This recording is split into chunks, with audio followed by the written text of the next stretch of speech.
Bien qu'elle soit née parmi les mortels, elle est devenue la disciple d'une adepte. Shenhe a ainsi grandi dans les montagnes, bien loin du port de Liyue, son âme maintenue par des cordes rouges, cultivant son corps et son esprit. Malgré son tempérament élégant d'adepte, sa personne est enveloppée de mystère. Détentrice d'un œil divin cryo, elle utilise une lance pour botter les fesses de ses ennemis. Au niveau de ses attaques normales, elle enchaîne jusqu'à 5 coups de lance. Pour ses attaques chargées, elle consomme de l'endurance pour charger en ligne droite et infliger des dégâts aux ennemis sur la route. Sa compétence élémentaire, invocation d'esprit printanier. La compétence inflige des dégâts cryo de manière différente. Si vous faites un appui simple, elle se précipite vers l'avant avec un esprit talismanique, infligeant des dégâts cryo aux ennemis en chemin, et accorde 5 cumuls de peinage glacé. Sur son appui long, elle ordonne à son esprit talismanique d'infliger des dégâts cryo de zone et accorde 7 effets de cumul peinage glacé. Qu'est-ce que le peinage glacé? Lorsqu'une attaque normale chargée ou plongeante ou une compétence ou un déchaînement élémentaire inflige des dégâts cryo à un ennemi, les dégâts infligés augmentent en fonction de l'attaque actuelle de Shenhe. Les effets disparaissent à la fin de sa durée ou après avoir activé le nombre de cumuls. Lorsqu'une attaque de dégâts cryo touche plusieurs ennemis en même temps, les cumuls sont consommés selon le nombre d'ennemis touchés. Pour son déchaînement élémentaire, délivrance de la demoiselle divine, Shenhe libère la puissance de l'esprit talismanique, encore lui permettant de se déplacer librement dans ce plan d'existence pour infliger des dégâts cryo de zone. L'esprit crée alors un champ qui diminue la résistance cryo et physique des ennemis, et inflige des dégâts cryo de façon continue aux ennemis à l'intérieur. Au niveau de ses passifs, Entrainte divine, lorsque le personnage déployé est dans le champ généré par le déchaînement élémentaire, son bonus de dégâts cryo est augmenté de 15%. Son deuxième passif, Sceau de communion spirituelle, lorsque Shenhe utilise sa compétence élémentaire, tous les personnages de l'équipe à proximité bénéficient des effets suivants. Pour l'appui simple, les dégâts infligés par les compétences et les déchaînements élémentaires augmentent de 15% pendant 10 secondes. Et pour l'appui long, les dégâts infligés par les attaques normales, chargées et plongeantes augmentent de 15% pendant 15 secondes. D'où l'intérêt de savoir quel type de compétences nous pouvons envoyer. Appui simple ou appui long, ça dépend de la situation. Au niveau de ses équipements, avec Shenhe, on vise principalement le bonus d'attaque et l'attaque de base que les armes peuvent nous procurer. Au niveau de sa meilleure arme, nous avons l'étouffeur de calamité, c'est son arme de signature qui lui donne une immense quantité d'attaque de base, évoluant incroyablement bien avec toutes les stats d'attaque % que l'on veut voir sur Shenhe pour maximiser les dégâts des buffs d'attaque cryo. L'arme confère aussi un bonus de dégâts élémentaires. Au niveau des armes très bon allumètre, nous avons la lumière du faucheur. En plus de sa haute attaque de base, cette arme permet à elle seule de réduire les besoins en recharge d'énergie de Shenhe, permettant de se concentrer exclusivement sur l'attaque %. De plus, l'arme augmente l'attaque en fonction de la recharge d'énergie. La perche de la voûte d'azur. C'est un très bon équilibre entre haute attaque de base et recharge d'énergie. Cette arme offre également un bonus de taux critique qui permet de plus facilement équilibrer les stats critiques si vous souhaitez maximiser un peu les dégâts de votre déchaînement. Et le perceur prismatique. L'arme possède un passif long à stacker, donc cela crée une perte de DPS, elle reste tout de même une option viable grâce à la grande quantité d'attaque qu'elle confère. Au niveau des armes qui sont bien allumètres, nous avons le bâton d'Oma. Grâce à sa haute attaque de base, cette arme reste une option viable, elle permet également un meilleur critique si vous souhaitez maximiser un peu les dégâts de votre déchaînement. Cependant le passif de l'arme est très peu utile. La lance de Jadele, bien que prendre du temps pour stacker le passif soit une perte de DPS, cette arme reste tout de même une option viable grâce à de très bonnes attaques de base. L'aileron de Brise-Vague, son énorme attaque permet de rivaliser avec celle de certaines 5 étoiles, de plus il y a un léger buff de dégâts sur son déchaînement.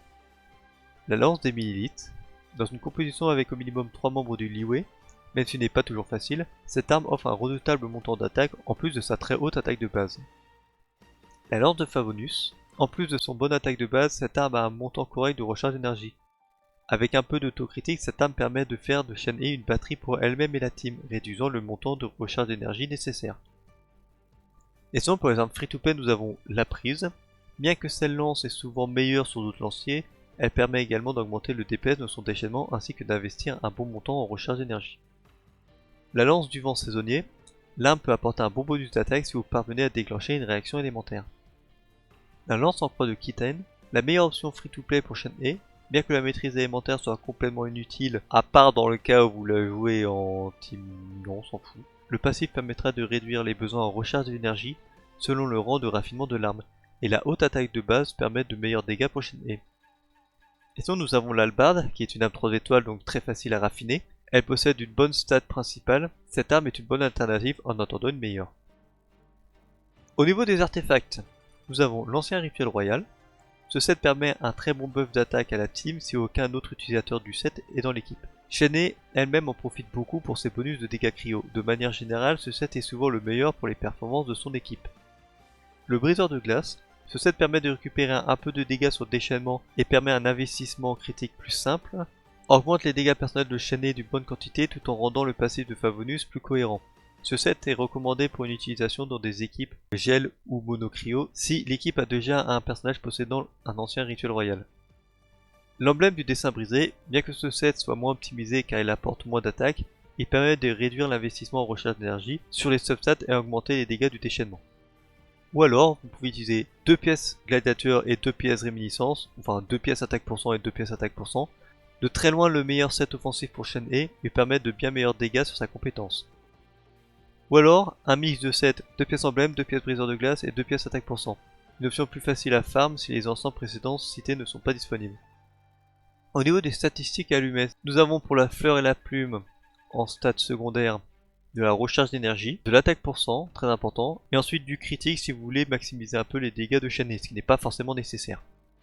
Pour le sablier, de l'attaque % ou de la recharge d'énergie en stats principale, c'est en fonction de ce qui vous manque. Si vous manque de la recharge d'énergie, prenez de la recharge d'énergie. En stats secondaire, de l'attaque % ou de la recharge d'énergie en fonction de ce que vous avez pris en stats principale, et des statistiques critiques pour faire plus de dégâts. Pour la coupe, vous pouvez partir sur une coupe attaque % si vous voulez augmenter au maximum le bonus de dégâts qu'elle peut apporter à l'équipe, ou alors du dégât cryo pour ses dégâts personnels.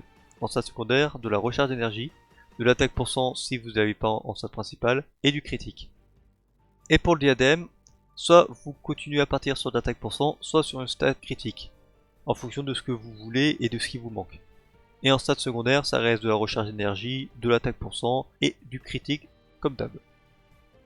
Alors au niveau des équipes, sans surprise étant donné que c'est une buffeuse cryo, elle rentre dans une composition d'équipe gel, avec comme personnage main DPS, Ayaka, Ganyu, Rosalia ou Kaeya. Ensuite un second personnage Anemo pour la dispersion et la baisse de résistance élémentaire surtout, avec le set verte chasseuse, comme d'hab. Et le dernier personnage, un personnage hydro, en fonction de ce que vous avez. Si vous avez un personnage hydro healer, alors dans ce cas là vous pouvez partir sur des dégâts pour les restes de l'équipe.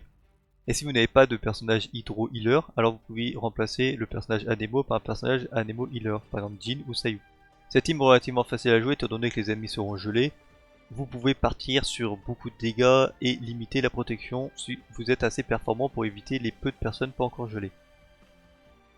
Sinon nous avons une team monocryo, les choix sont moindres, les choix sont un peu réduits. En personnage main DPS, vous aurez Ayaka, Ganyu ou Chongyun pour ceux qui ont des box un peu moins investis, qui reste un bon DPS cryo, étant donné qu'il infuse ses attaques normales en dégâts cryo, donc ça peut être pas mal.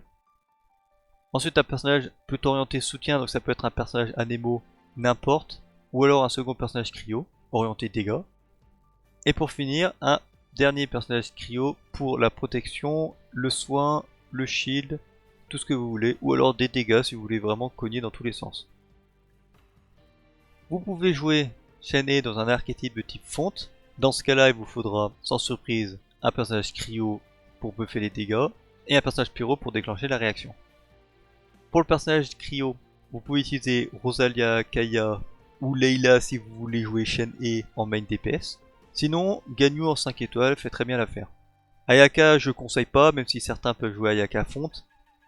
C'est pas tellement conseillé à cause de son ICD, donc c'est un peu dommage. Sinon du coup Bennett en tant que booster d'attaque et de personnage pyro. Et ensuite en dernier personnage vous avez le choix entre un second personnage pyro, par exemple Xiangling concrètement puisque c'est l'un des meilleurs personnages pyro du jeu. Ou sinon vous pouvez le remplacer par Kazuha ou Sucrose avec leur déchaînement élémentaire qui peuvent s'infuser en pyro, comme ça vous pouvez appliquer le pyro en continu. Ou alors Naida qui grâce à la réaction d'Endo Pyro permet de faire des brûlures et permet de marquer pendant longtemps des ennemis avec l'aura pyro. Ce qui vous permet de faire plusieurs fontes d'affilée. Ou bien, puisque je viens d'y penser, Deia aussi peut remplacer personnage pyro, parce qu'elle peut appliquer le pyro passivement avec sa compétence élémentaire. Si vous avez la chance d'avoir perdu vos 50-50 dessus, bien évidemment. On se console comme on peut, hein, écoutez. Et sinon, Shenhe peut effectivement rentrer dans une team physique, puisqu'avec son déchaînement, elle peut baisser la résistance physique des ennemis.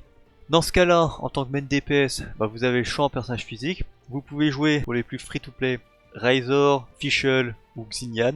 Ouais, Xinian, ouais. Et sinon, si vous avez un peu plus de 5 étoiles, vous pouvez jouer Kachin en physique. Ouais, je conseille pas trop. Ou l'oublié de Oyoyo, Yula, qui peut très bien faire l'affaire. Ensuite, en personnage sub DPS, nous avons un personnage électro, afin d'appliquer la supraconduction, donc la réaction cryo-électro, pour baisser la résistance physique des ennemis. Fischl fait très bien l'affaire. Raiden est aussi très efficace dans ce rôle-là. Yaemiko, vous pouvez aussi la jouer, si vous l'avez. Ou vous pouvez utiliser un personnage healer électro si vous n'avez pas de soins dans la team. Dori, ouais, on a tendance à oublier, mais elle existe. Et Shinobu peut faire l'affaire. Et en tant que dernier personnage, c'est assez flexible. Vous pouvez partir sur un support cryo qui génère des boucliers et du soin, par exemple Diona et Layla. Ou alors le Zong, pour une grosse protection et pour ne pas trop influer sur les réactions de la team. Même si le Géo a tendance des fois à piquer les réactions, faut juste faire attention à où est-ce qu'on pose le pilier de Zhongli. Alors au niveau de son apparence, comme d'hab c'est personnel, hein. Vous pouvez passer si vous n'êtes pas intéressé. Je suis pas trop fan de sa bouille, en vrai ça va. Mais c'est pas ça qui me dérange chez le perso, c'est la personnalité, le caractère qui... Moi ça va vraiment pas du tout, je n'aime pas du tout le personnage juste pour ça. L'apparence ça va. La prestation des joueurs est biaisée par son apparence, hein. Elle peut avoir la pire personnalité du jeu, elle est carrée par son apparence. Néanmoins son histoire est très cool. Sinon à quoi elle sert dans le jeu? Et ben en fait si vous êtes un main DPS cryo, elle sera très certainement utile dans votre box. Mais si vous en foutez un peu du cryo ou alors vous n'avez pas de team constitué autour de Ganyu Ayaka, bah je vois pas trop à quoi elle sert.